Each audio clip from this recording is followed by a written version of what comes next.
Chapter 1. Rosenthal, a nun of the Third Order. In the late Middle Ages, when the worldview of European society was rigidly structured by religious dogmas and the Church's influence extended to all aspects of life, the clergy served not only as the foundation of doctrine, but also as an instrument of control over public thought. Any deviation from established canons was interpreted as heresy and prosecuted. Fear of divine punishment and diabolical influence shaped the everyday perception of reality. Inexplicable phenomena, whether livestock diseases or natural anomalies, were systematically interpreted as manifestations of either God's will or demonic intervention. In this closed society where the authority of spiritual figures was indisputable and the role of women was strictly limited and often associated with temptation, the question of purity in thought and body was of paramount importance. It was under such conditions, within the isolation of monastic institutions, that the story of a nun known as Rosenthal was recorded. She belonged to the Third Order, whose members, though living outside the monastery walls, took vows and submitted to a rule that was often stricter than that of traditional recluses. However, Rosenthal, unlike many, chose a path of complete seclusion. According to surviving, albeit fragmentary, records, she never left the confines of the monastery dedicated to the Virgin Mary, devoting her life to prayer and humility. The testimonies of other sisters, supported by corresponding oaths, unequivocally confirm that Rosenthal had no contact with men. Her way of life was recognized as an impeccable example of chastity.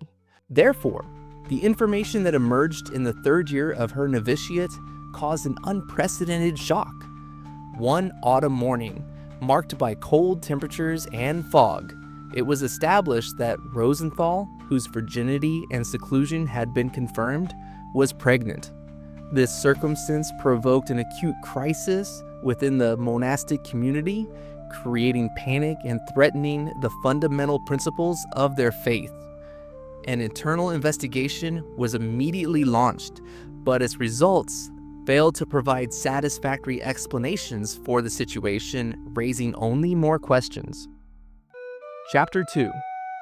Official classification: diabolical seduction. The news of a pregnancy within the monastery walls in the absence of an explicable physical act spread beyond the convent, causing alarm not only among the nuns but also among the highest church hierarchs. Ecclesiastical inspections, conducted with the utmost scrupulousness, revealed no signs of physical contact. Rosenthal's body was subjected to a detailed examination to find evidence that could explain her condition within the framework of ordinary sinful acts.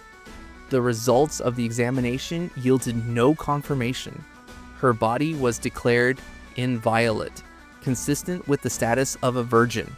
Given the absence of natural explanations and the clear contradiction with theological dogmas, the Church made the only decision possible for itself: the official declaration of Rosenthal's pregnancy as the result of diabolical seduction.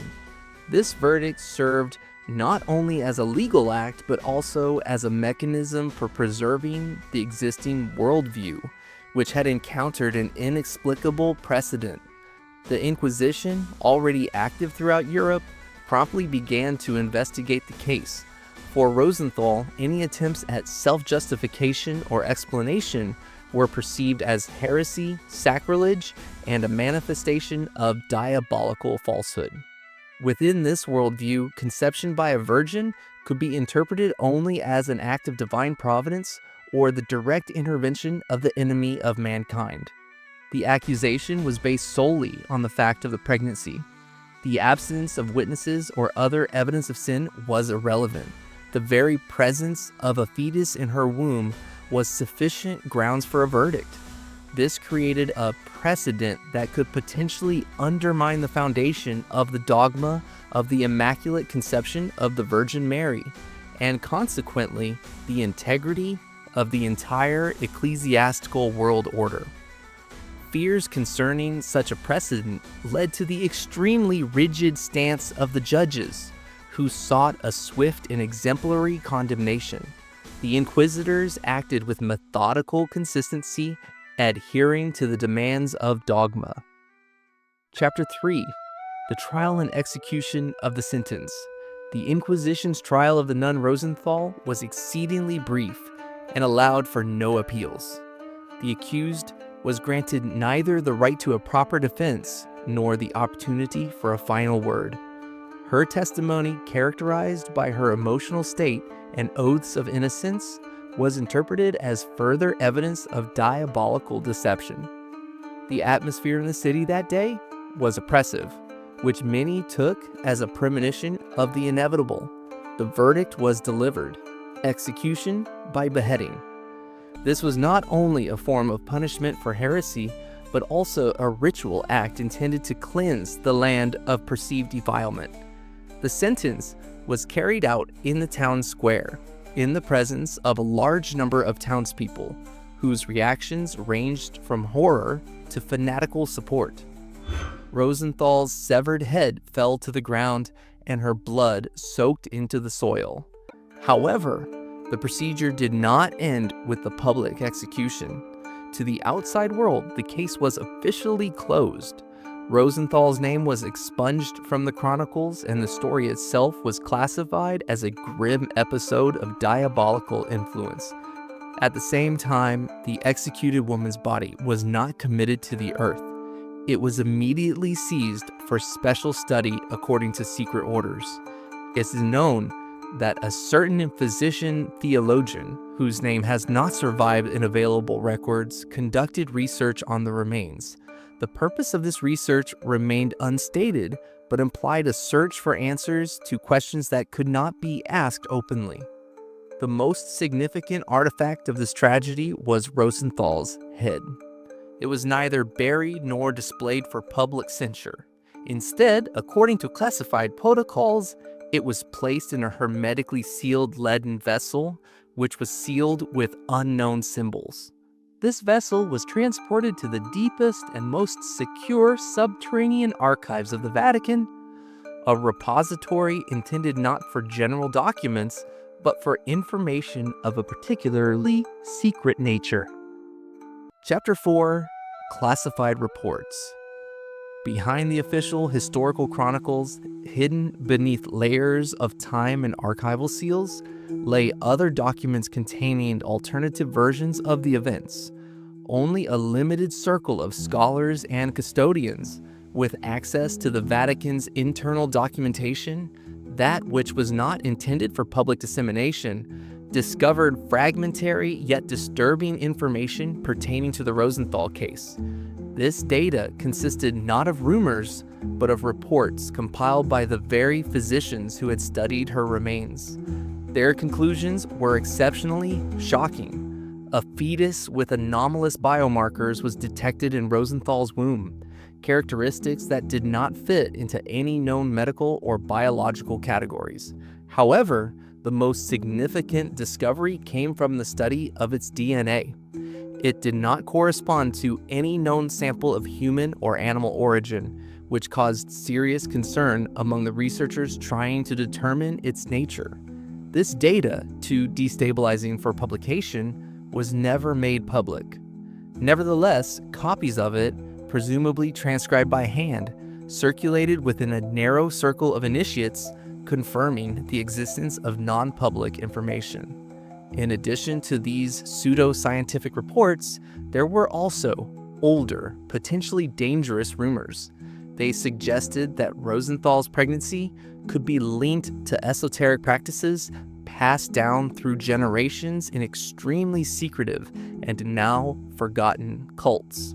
Certain dark, long forbidden manuscripts, some of which were destroyed by the Inquisition, while others were hidden and considered lost, described rites of conception that did not require physical contact. These texts mentioned sacred breath, celestial meditation, and the harmony of sonic vibrations as potential factors capable of initiating new life. Of course, To the dogmatic world of the Church, this version represented the purest heresy and diabolical falsehood. However, too many indirect coincidences and inexplicable details in the Rosenthal case raised questions. A hypothesis emerged. Was the Church concealing not just an ordinary sin, but something far more fundamental? Knowledge of the hidden capabilities of the human body and consciousness, capable of radically altering conceptions of creation itself? It was a secret bordering on blasphemy, and for this very reason, it was buried with such thoroughness. Chapter 5: Aftermath and Potential Threat. The story of the nun Rosenthal represents not just an isolated tragedy, but a potential structural fissure in the foundation of the religious worldview. The Vatican, recognizing the subversive potential of this information, sanctioned the destruction of nearly all documents related to her case. These actions were carried out with calculated efficiency, aimed at isolating and eliminating the threat. Only one artifact was preserved: the aforementioned leaden urn containing Rosenthal's head. It was presumed that her remains might contain biological traces of the unknown process, a potential key to understanding what had occurred. Perhaps the plan was to study this phenomenon in the future, when society might be ready for such revelations, or more likely, to seal it away forever. A legend circulates in the most classified sections of the archives. This vessel, sealed and protected, according to tradition, by ancient incantations, is still kept in the vaults of the Vatican. It is regarded not merely as a relic, but as a potentially destabilizing object capable of undermining the foundations of the Holy See. If even a small part of this story is true, if conception without physical contact, analogous to the biblical account, can occur outside of direct divine intervention and chosenness through unknown human or cosmic forces, then it calls into question not only the dogma of the Immaculate Conception of the Virgin Mary, but the very exclusivity of God's power over creation. It also raises questions about the role of humanity in the universe and the potential limits of its capabilities. Perhaps Rosenthal was the harbinger of a new era, one in which the boundaries between the divine and the human, the known and the unknown, are erased. For this reason, the story of Rosenthal remains one of the most deeply classified aspects of the Vatican archives, more hidden than the intrigues of the Borgias or forgotten prophecies. It is not merely concealed, but completely sealed, so that it may never become public knowledge. Reading these lines touching upon forbidden knowledge inevitably begs the question, what else is hidden in those bottomless archives? And what other truths, capable of turning our understanding of the world on its head, are awaiting their time? Perhaps Rosenthal's head, enclosed in its leaden repository, continues to guard its secret, awaiting the day when its voice will be heard, and the truth, like a hidden spring, will burst forth and change the world forever.